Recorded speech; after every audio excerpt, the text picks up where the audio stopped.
was yung birthday yata last year, sabi mo medyo mamimili ka na ng mga endorsers na kukunin mo, hindi na masyado marami. Pero it seems parang tuloy-tuloy pa rin. Sino ba talaga yung nag-aalok ng sarili niya? May mga iba kasi like, before, I remember si Sharon, sinabi niya, sana maging part din siya ng Beauty Derm family. Hindi ko nga po mahanap eh, si Ate Sharon. Oo, at nagulat kami, biglang nadagdag na si Jeneline. So, tuloy-tuloy pa rin yung pagkuha mo ng mga endorse or base saan para mo sila kukuning mag-endorse ng ilang mga products. Basta't mabait dito at love ako. Sa number 1, attitude. Oo, pag tatanungin ko muna. Ganun na ako dati kasi pag kunin mo si ganito, ganyan. Magre-research, marunong na ako mag-research ngayon. Loyal ba yan? Oo, mabait ba yan, ganyan. Tapos napansin ko, ay bait ni Jen. Sumasabay siya sa mga staff na kumakain. Oo. Oo, tapos bare face siya. Ay, ako lang naka-shades. Ako lang yung feeling. Ay, bare face. Walang make-up, harap sa tao. Tapos kumakain siya sa pantry kasama yung mga staff. Pero I did my research na napakabait nga talaga ni Jen. At very good friend ko kasi si Tita Becky din. Sa totoo lang, nabuntis si Jen, tapos nanganak. Tapos sabi, Tita, asan na si Jen? Tapos sabi, wait lang, kakambak muna siya. Mag-diet, di ba, baby? Papapayat muna, promise, hinintay ko talaga siya. Kasi nga dito, syempre sa beauty derm. O, di ba, beauty, skin. So, dapat syempre, magaganda yung mga anak ko. Hindi lang ganda ng face. Hindi lang ganda, pati puso. Kasi hanggat kaya ko po na maging ambassador sila ay pagsasama kami sa hirap at ginhawa. Happy ka na talaga ngayon sa roster of ano mo ngayon? Very, very happy. At isa pa ang sasali sa atin sa September. May dagdag pa. Dadagdag pa as we celebrate our 15 years. Wala dito. Lahat sila, if not for them, hindi ako magiging beauty derm, hindi ako magiging Rhea Dance. Kaya lahat ng mga babies ko, I'm so grateful kasi lahat sila ay may kontribusyon sa aking paglaki. I love you. At of course, Miss Rhea, ang laki rin ng contribution niyo sa amin, sa grupo ng mga movie, sa entertainment press, entertainment media. Kasi hindi ka talaga nakalibot. Yung ang dali-dali ng labinan. Emotional na nga ako. Parang and then nakakatuwa yung suporta mo sa amin lahat. Salamat talaga. At si Miss Ray talaga yung aking beauty expert, siyang beauty guru, nagtuturo. Tito Gorgie, ito muna simulan mo. Nag-message talaga. Kasi nakabisado na namin gamitin ang Cristo. Di ba? Okay, thank you, Miss Ray. Thank you, Tito. Thank you, Kuya Gorgie. Tito Gorgie, may phone-in lang daw. May phone-in question. Tinatanong lang daw po, sino daw yung naka-shades me? Habang kumakain. Hindi ako Tsaka, sino daw hindi sumasabay sa Sabi staff? May sino daw yun, Mami Ray? Meron bang hindi sumasabay sa staff? Kasi sabi niya, ang galing ni Jeneline, sumasabay siya sa staff niya. Meron bang hindi artista? mga staff ko. May endorser ka bang hindi kumakain sa pantry? Ayan na. Siyempre dito may ganun pa rin naman talaga. Ay, hindi, siyempre, I understand naman. Siyempre, pag mga premium stars naman talaga. Uy, premium din si Jen. May Pero super bael. Yeah, the way it should be, di ba? Dapat naman ganun talaga tayo na kahit saan tayo. Tsaka kung ano tayo nag-umpisa, ganun lang tayo. Kasi kaya nga siya genuine merkado hanggang ngayon eh. And then si Jen talaga kasi training niya starstruck. Yun naman, di ba, Jen, nung bagets pa kayo, yun na talaga ang training. Kasi saan sila ilagay, yun. At yung sinasabi mo na medyo may mga attitude ngayon, ayaw kumain sa pantry. So hindi na marirenew yan. Wala dito, walang ganon. At saka, lagi mo sinasabi nga, di ba, Chen, na mahal ko silang lahat, ang aking media fam. Kasi gaya nito, alam niyo ba na biglaan lang dito yung venue natin? Kasi biglaan pa to Yeah, ganyan si Ate. Di ba sabi ko, alam, wala tayong program. Tapos pumunta kami ng mamay, parang gusto ko bago. Amoy na amoy ko pa yung rugby. Di ba, yung magkadikit, gusto ko dyan. Kasi gusto ko malaki, gusto ko masarap yung pagkain. Kasi nga na-miss ko na yung media fam. Pag hindi alam ni Jen dati, kasi akong taga-media, dati akong taga-radyo. Kasama ni, kapareho ng Sa Yes FM. Sa Yes FM. Yes. Kaya alam na lang kong media kasi parang I really belong. Anak ako na lang mag-host. Okay. Mami, actually, mabait ka lang sa amin. Kaya mo. Kaya mo ikaw na mag-host eh. Pero actually, Jai, di ba totoo yun? Ang dami namang actually. No, meron na time, naalala ko sinabi ni Ma'am Ray na natutuwa siya sa mga ambassadors niya kapag mabait din sa staff niya. So, kino-consider niya po talaga yung attitude din ng ambassador, Sa kanya right? totoong Kung paano tao. i-treat yung staff mo. Diba? Importante. Sige yun na, siya. para maganda yung may isulat, pangalanan na natin. Sorry. Para may bonggang Pangalanan Para mo may na yan, pasabog. Ray. Wala. Sarap Tuloy- na. Walang Okay, ganun. tuloy mo na yung tanong ko next kay Jeneline. Congratulations, Jen. At parang higher, ano ba to, parang umakyat another level yung takbo ng career mo. Dagdag na endorsements, tapos parang may mga ventures, may mga sinimulan pa kayo ni Dennis. Ano to? Pwede mo ma-share sa amin? Parang may pinatayo ba kayong bagong bahay? Or may production kayo na Tito, bago ang lahat, gusto ko mag-hi kay Tita Loli. Si Nay Loli. Si Nay Loli. Nanay, we Kamusta, love you. Nay? Be, sa akin lang nag-a-attend na yan ng Oo. press call. Palapakan naman natin si Nanay Loli. Oo. Thank you, Actually, hindi Nay. pa siya umaalis kasi yung follow-up additional na. Oo, at saka yung tosino niya. Yung tosino, mga Alam pa niya gustong umuwi kasi nakakain na siya, mayroon na siyang nabalot na longganisa. At Additional tosino. na lang na, may lead yung check it out. Bigay ko na ako dito. Pwede yung check it out. Na yung raffle, hindi mo hintayin na. Ayun, ang raffle. Kasi hodang scam. Kaya nga. Ikaw na kita ng smeg, Nay. Ano gusto mo? Toaster o ano? Blender? Ayun, di ba? Oo. Yes, Jen. Ay, nagsasalita daw si Nanay. Sasagot na pala. Oo. Tito, hindi blessing yan. Yung syempre yung family house namin dahil yung tinitirahan namin ngayon, bahay ko pa nung wala pa akong asawa. So, kailangan, lumalaki na yung pamilya. So, kailangan na namin ng mas malaking shelter sa amin. Yung production naman dito, yun yung bago naming production, ang Brightburn production po. Magpaproduce na rin kami ng pelikula, ng mga series, ganyan. Okay. Opo. Bongga. So, anong una? Di ba may bahay rin kayo sa Rizal ba yun? Opo. Oo. May isa pa to, may pinatayo pa kayong isang bago. Opo. Ay, ganda. Opo. Bongga. Thank you, Lord. Oo. So, may may na-plano na kayo na first production? Meron ako pero hindi pa po pwedeng, hindi pa po pwedeng ilabas. Okay. Pero soon, i-announce na rin namin. Opo. Okay. Sa GMA naman, what's next? Anong susunod mong gagawin? Sa GMA, sa ngayon wala pa po. Pero meron po kaming lalabas na movie ni Dennis kasama si Sam under creation alam ko this year din. Wala pa pong target date pero ngayong taon din po yun ilalabas. Sa GMA naman po, syempre, palagi naman akong kapuso, di ba po? Ang daming nag-aantay ng sagot na lipat ba, ganyan. Ako naman na 20 years na po akong kapuso and I'm very thankful na hanggang ngayon po ako po kapuso pa rin. Meron pa rin mga ninenego pero mabilis na lang po yan. So we're just waiting for the contract pero happy pa rin ako na maging kapuso. Basta gusto pa rin nila ako, di ba? Oo, may contract ka pa rin talaga sa kanila o wala pa? Hindi pa narinig. Pinag-uusapan pa. Pero sa Okay. ngayon, basta ganito, Tito, kung gusto nila pa rin akong maging kapuso, happy pa rin ako na maging kapuso. So, walang offer sa kabila? Umiiling si Jan. Yung No manager, coaching yung from the manager ka ng audience. Tito. Oo. Pwede ka, siya na Yung mga nagsasagot. twins nandito. Aguila twins. Hello, sisters.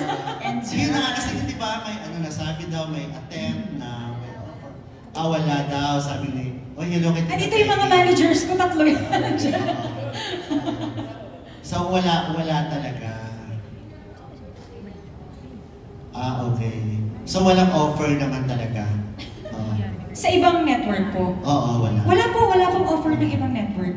So we can say freelance ka ngayon. Yes. Okay. Hinihintay na lang yung, pero may may negotiation. Yes, opo. Meron naman. Naayos lang. Siyempre, tataasan na yung PF nun, di ba? Naku, ayoko na pag-usapan niya dito. Dito! Okay. Movies. Kasi alam ko may sinune kayo ni Dennis. Sinubmit ba yun sa MMFF? idea. Pero... Tapos na. Tapos na po. Natapos na namin ng first quarter nitong taon. At iniintay na lang namin yung playdate. Okay. No further Yes. questions. Your Honor, maraming salamat. May kasunod pa yung iba. May tatanong pa yung iba. Muntik na sumagot si Jen ng wala po akong alam, Your Honor. Kanina nga yung sinasabi sa likod, oh, Hindi ko dear. maalala, Your Cute niya. Honor. Oh, pero in fairness, aminin mo naman, di ba, napaka-genuine ni Jen. So, True. sagot niya ka dito, Gorgie, di ba? Thank you, Miss Jeneline. Thank you, Mr. Gorgie Rula. Susunod naman from Random Republica, Ate Kate Adahar. Ayan. Parang first time mag-white nung iba, hindi masyadong nag-white. Pero super effort. Ayun. Hi, good afternoon. My question is for Jenny. Good afternoon po. Skincare is part of self-care, di ba? As a mom ngayon, tapos actress. Ano pa yung ibang ginagawa mo for self-care? And paano mo ginajuggle? Marami tayong kailangan gawin for self-care. Siyempre, kailangan nating as much as possible, sisingit natin yung physical, di ba, workout tayo, kahit pa paano, nakakatulong yan sa pag-distress. Alam ko, marami sa atin, ako guilty ako dyan, na napapabayaan ng mga sarili. Lalo na, di ba, pag nagkakaanak, nagiging busy as housewife, tapos i-juggle mo pati yung career. So medyo mahirap yon para sa ating mga mommies. So, para sa akin, importante ang self-love, self-care, di ba? Yun ang wag na wag nating papabayaan kasi hindi natin maaalagaan yung mga mahal natin sa buhay pagka tayo ay hindi fit para gawin lahat ng mga kailangan nating gawin. Thank you and Thank you. congratulations. For Miss Faye, 15 years, ano pa yung i-expect? And sabi mo kanina, ano pa lang to, pre-celebration. Ano yung mga abangan pa this year? So, totoo lang, parang si Lord na nag-guide sa akin. Di ba, Be? Parang hindi ko na namalayan, naging 15 years na ako. Pero sabi ko nga, actually may dalawa pang A-listers bago matapos ang taon ng ating ila-launch. Di ba last time nasabi ko na parang ayoko na ata, okay na yung mga baby ko. May aalis, may darating, parang may, di ba sa buhay talaga, as we age talaga, natututo tayo. Feeling ko nga, ngayong na nasa 40s ako, ngayon pa lang ako natututo sa buhay eh. Diba? Pero sabi nga nila, huwag tayong mapagod na magmahal. Diba? Every time din nagbibigay din tayo ng endorsement, kahit papaano, nabibigyan din natin work ang ating mga artista. Natutulungan pa natin, mas lalo silang gumanda. At the same time, natutulungan nila ako na i-promote ang beauty derm. Sabi ko nga, dalawa lang anak ko, modesty aside, I have everything na eh. Sa age ko na to, pero bakit pa rin ako nabubuhay at super kayod? Lagi ako nag-thank you sa ating media fam, sa lahat ng mga kaibigan ko, sa lahat ng ambassadors ko. Imagine nyo, may graduates na ako sa Ilocos, sir, cum laude pa yung iba. Ang sarap ng feeling na parang nanay ako. Yung mga anak ng mga staff ko na nakakapag-aral ko. My ambition became a mission. Kaya habang may nagmamahal sa beauty derm at may sumusuporta, nandito pa rin ako. Beauty derm, 15 years and beyond. Thank you. Yes. Thank you so much, candidate number 25. Hindi siya. Ay, sorry. Alam ko May-ari siya. Binibili ako. Oo. Speaking of Binibini, congratulations Ang pala, ganda nung Mami, sinabi ni ha? Ma'am Ray. Kasi si Mami Ray, di ba, hilera Yes! sa mga Binibini, Gloria Diaz, Margie Moran, Pia Wurtzbach, si Fifi, di ba, Ray Tan, Murato for the 60th ng Binibini. Yes. Alam mo, Mami, tinitingnan ko po si Miss Jen, na-excite ako, nilook forward na namin ng mga pa-mall shows. Yes, di ba na dyan? Me, eto na. Nag-demolish, may plano na tayo, di ba? May out of the country pa nga tayo. Yes. After nga nito, Mi, di ba, lilipad na tayo. Hindi, eto na, Mi, i-grab natin ang chance ang mga franchisee. Ayan, yung mga mag-opening ng mga Hello. branches. Ayan, oh. Baby Jen, tignan mo yung mga itsura ng aking mga franchise. Ang gaganda. Of course. Kumikinang-kinang kanilang mga mukha. At yan mga loyalista ko, yung iba dyan, 14 years na sa akin. Iba, hindi yung money eh, hindi yung fame eh. Iba yung mga kaibigan mo, nakasama mo sa hirap at ginhawat kayo pa rin. Kaya lagi kong sinasabi dapat wag magbago. Kasi ang tao makakasalubong mo, pag akyat mo, yun din sa pagbaba mo. Kaya dapat, let's stay humble and grateful all the time. Sabi daw ni Chacha, may depende daw, Mi, kung naka-elevator or escalator. Sabi ko ni Jai pala kanina, kasi ang dami mo na napagtapos ng pag-aaral. Ay, Yes, anak ko. Yung, ang ganda ng quote na sinabi Ang mo, ganda. my ambition became Became a mission. Ang Yes. dami mo rin napatapos, di ba, Mi? Pero inuwan ka nila after. Ay, sorry. Wait, Sorry. sa kanya, Sorry. anak may motor, di ba? Ha? May kasamang motor, yung mas cool ni Chayo. Ay, tawagin mo na yung susunod. Friend! Sorry. Sorry lang. Ay, sorry po. Actually, ang galing ni Chay, very professional. Moving on pa yan pero nag-host. Tawagin na natin mula sa Philippine Daily Inquirer, Ate Marinel Cruz. Arte-arte ni John.